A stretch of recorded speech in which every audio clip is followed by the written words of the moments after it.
좋은 글 읽어드립니다. 공지영 산문, 내가 어떠한 삶을 살든 나는 너를 응원할 것이다. 잘 헤어질 남자를 만나라. 민영, 비가 내리고 있다. 엄마는 많이 아팠다. 너와 27살이나 차이가 나고 살아온 삶이 다르기에 다 할 수 없는 말들이 있었단다. 엄마의 마음 그대로를 이야기하는 것이 너를 더 아프고 혼란에 빠뜨린다는 것도 알고 있었기에 엄마는 엄마가 왜 아픈지 다 말할 수 없었다. 그리고 아픔의 와중에도 이렇게 글을 쓸 수밖에 없다는 것도. 하지만 엄마가 권한 책 한 권을 내가 열심히 읽는 것을 보고는 실은 참 기뻤단다. 내 방에 들어갔을 때 책을 읽다가 내가 한 말, 엄마 이 책 참 좋아, 열심히 읽어볼 생각이야 했을 때 엄마는 얼굴도 본 적 없는 엄마 또래 이탈리아 작가 수산나 타마로에게 감사했지. 아마 그녀가 평생 엄마와 얼굴 한번 마주칠 일 없다 해도 지구상 어느 곳 어느 동쪽에서 어떤 엄마가 딸과의 의사소통이 잘 되지 않는 괴로움 속에서 당신의 책으로 우리는 어느 정도 한마음이 되었습니다. 고맙습니다 하는 말을 알아들을 거라고 생각해. 내 영혼이 따뜻했던 날들이었던가? 그 인디언 소년이 이루 말할 수 없이 외롭고 괴로울 때 산골의 할아버지에게 전해달라며 허공을 향해 말하잖아. 그러면 나무와 바람과 별들이 그 마음을 할아버지에게 전했지. 할아버지는 그 나무와 바람과 별이 소년의 마음을 전하는 것을 듣고 소년을 찾아왔고 말이야. 우리가 그 구절을 두고 서로 한참 이야기하던 거 생각나니? 언젠가 엄마가 그랬지. 욕설은 아무리 하찮은 의미로라도 하지 말라고. 내가 한 거친 말들이 사라지지 않고 이 지구 위를 떠돌다가 나무에게도 냇물에게도 눈송이에게도 내려앉아 스며들지 않느냐고 말이야. 우리는 그 나뭇잎이 길러낸 과일을 먹고 그 물을 마시고 그럴지도 모른다고. 그때 너는 어린아이처럼 약간 겁을 먹은 채로 입을 다물었어. 엄마로 말하자면 겁을 주려던 것은 아니었어.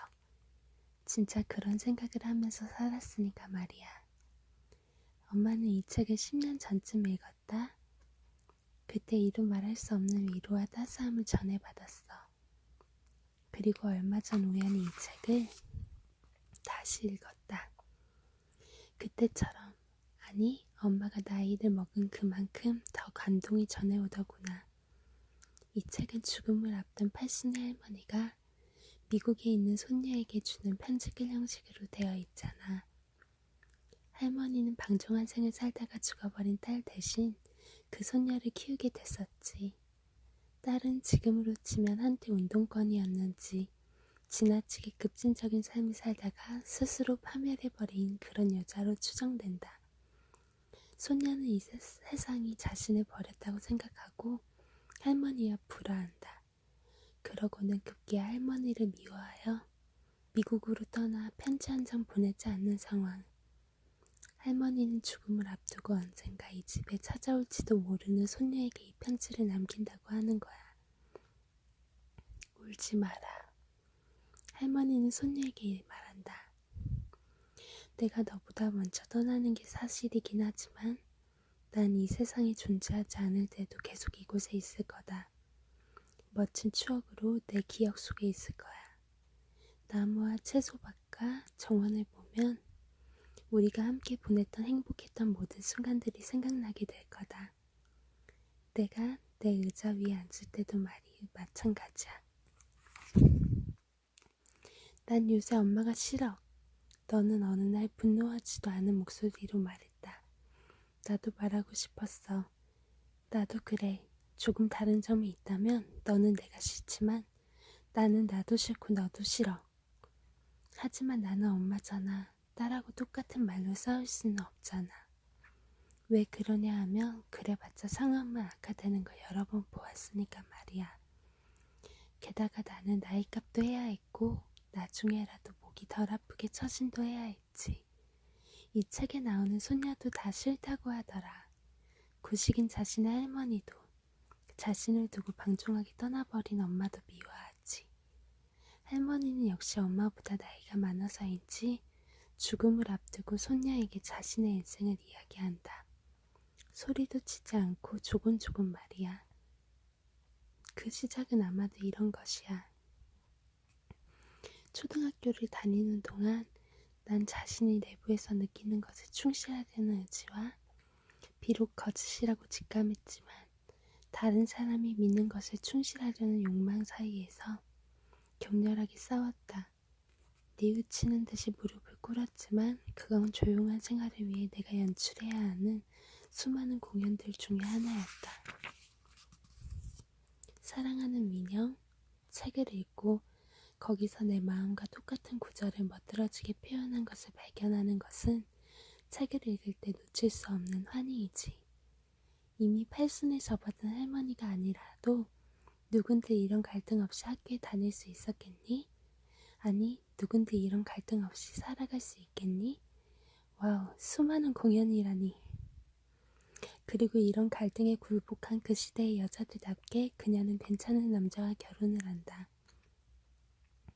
그 당시의 결혼 생활은 거의 그랬고 둘 중 누군가가 먼저 혹은 나중에 패배하게 되는 작은 지옥과 같은 결혼 생활로 들어간다. 결혼을 파기하기 위해서는 심하게 학대를 당하거나 반항적 기질이 필요했고 도망을 가서 영원한 유랑 생활을 해야 했어. 하지만 반항은 너도 알다시피 내 성격의 일부분이 아니고 남편이 나와 잠자리를 하지 않는다고 해서 난 손톱만큼의 불평도 아니 목소리도 내지 않았어. 그는 내게 아무것도 부족하지 않게 해줬지. 민영, 그런데 엄마는 말이야. 너랑 싸운 것도 금세 잊어버리고 너를 불러내서 이야기하고 싶었던 거야. 민영, 결혼에 대해서 이야기해달라고 했지? 어떤 사람을 만나야 하는지 묻고 싶다고 했지? 우선 대답은 이래. 이 소설에 묘사된 것 같은 그런 만남은 안 된다는 거야. 조용한 생활을 위해 자기 자신을 속이는 연극이 필요한 그런 결혼은 안 된다는 거야. 물론 엄마도 자존심이 있기에 내게 달려가 그런 말은 안 했단다. 그래서 이렇게 편지를 쓰는 거야. 어떤 남자를 만나야 돼? 하는 물음에 10자 이내로 대답하라고 하면 엄마는 우선 이런 이야기를 할 수 있어. 잘 헤어질 수 있는 남자를 만나라. 그래, 예전에 이런 말을 했을 때 내가 깜짝 놀라던 걸 엄마는 기억해. 누가 엄마에게 요청하지도 않겠지만 엄마는 주례를 설 때도 그런 말을 해주고 싶어. 혹시 이혼하게 되더라도 서로에게 좋은 사람으로 남을 그런 결혼을 이어가십시오. 하고 어떤 사람을 만나거든 잘 살펴봐. 그가 헤어질 때 정말 좋게 헤어질 사람인지를 말이야. 헤어짐을 예의 바르고 아쉽게 만들고 영원히 좋은 사람으로 기억나며 그 사람을 알았던 것이 내 인생에 분명히 하나의 행운이었다고 생각될 그런 사람. 설사 둘이 어찌어찌한 일에 연루되어 어쩔 수 없이 이별을 하든 서로에게 권태로워져 이별을 하든 마음이 바뀌어서 이별을 하든 그럴 때 정말 잘 헤어질 사람인지 말이야. 사랑, 영원하기를 바라지. 더구나 사랑하는 내가 사랑하는 사람과 사랑하는 누군가와 헤어진다면 엄마 역시 마음이 몹시 아플 거야. 그러나 우리는 연약한 존재들이고 일견 환경에 지배당하고 일견 운명을 거스를 수 없는 사람들이야. 그리고 언제나 누군가를 원망하고 싶을 때 스스로의 내면을 들여다보아야 한다. 그게 어렵게 느껴지면 하다못해 거울이라도 천천히 들여다봐야 해. 자기 자신의 내면을 바라보고 싶지 않을 때 세상에서 가장 쉬운 일은 도피처를 찾는 일이란다. 외부적인 죄는 언제나 존재하고 그 책임이 오로지 우리에게 속해 있다는 사실을 받아들이는 데는 많은 용기가 필요하지. 하지만 내게 말했듯이 그게 앞으로 나아가기 위한 유일한 방법이란다. 만약 인생의 길이라면 그건 항상 오르막길로 펼쳐지는 거야. 엄마가 인생이 오르막이라는 걸 이미 알고 있었다고 하면 꼭 거짓말은 아닐 거야. 그런데 서반구에 있는 나와 나이가 비슷한 한 여성 작가가 팔순이 다 된 노파의 입을 빌어 인생이 길이라면 그건 항상 오르목으로 펼쳐지는 거야 라는 말을 하는 걸 듣자 엄마는 갑자기 무릎에 힘이 다 빠져나가는 것만 같았어. 하지만 이제는 두렵지 않다고. 예전처럼 그렇게 숨이 막힐 듯이 두렵지는 않다고 말할 수 있어. 민영, 삶이 힘들까봐 너는 두렵다고 했잖아. 그런데 말이야, 그래도 모두가 살아내는 또 하나의 이유는 오르막은 다 올라보니 오르막일 뿐인 거야. 가까이 가면 언제나 그건 그저 걸음하는 평지로 보이거든. 가까이 있다는 이유로 눈이 지어내는 그 속임수가 또 우리를 살게 하는지도 모르지. 그녀는 늙음하게 친구 같은 신부와 함께 산책을 하며 자신의 문제를 묻는다. 신부님은 대답한단다. 고통만이 성장할 수 있게 해주죠. 하지만 고통은 가슴으로 받아들인 겁니다. 궁지에 빠진 사람이나 불쌍한 사람은 결정적으로 고통을 놓쳐버리고 맙니다. 주머니에 해결책인 가지 사람을 조심하고 당신에게 자기 마음을 얘기한 사람 외에는 모두 경계하세요. 흘러가게 내버려 두십시오. 가야 할 것은 가게 될 것입니다. 가야 할 것은 결국 가고 말 것이라는 이 평범한 진리를 깨닫게 되기까지 그 모든 것이 혹시 다 내 손에 달려있어 내가 어떻게 하느냐에 따라 무언가 달라질까 하고 가야 할 것이 가는 시간을 결국 늦춰놓고 말았던 그 시간까지 엄마는 참으로 많은 것을 지불했단다.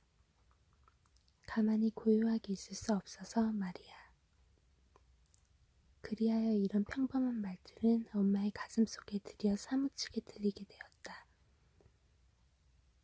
내 앞에 수많은 길들이 열려있을 때 그리고 어떤 길을 택해야 할지 모를 때 되는 대로 아무 길이나 들어서지 말고 앉아서 기다려라. 내가 세상에 나오던 날 내쉬었던 자신의 깊은 숨을 들이쉬며 기다리고 또 기다려라. 내 마음속의 소리를 들어라. 그러다가 마음이 내게 이야기할 때 마음 가는 곳으로 가거라. 민영 아직도 부르통하지? 엄마가 아직도 싫지? 하지만 할머니가 손녀에게 보내는 편지의 한 구절로 내게 할 말을 대신하고 싶어. 넌 그런 걸 너무도 싫어하지, 그렇지? 하지만 나의 입맞춤을 내가 싫어하든 좋아하든 그런 건 중요하지 않아. 이 순간에도 이미 투명하고 가벼운 입맞춤은 태양 위를 날아가고 있으니까 넌 어쩔 수 없을 거야. 민영, 비가 내린다. 가야 할 것은 분명 가야 하지만 또 다른 한편 와야 할 것들도 분명히 온다. 그러니 서두르지 말자. 다만 내 입맞춤은 서둘러 이 빗방울들을 뚫고 내게 날아간다. 넌 막을 수 없을 거야. 엄마는 오늘 새로운 결심을 했어. 내일부터 수영을 하려고 해. 자, 오늘도 좋은 하루.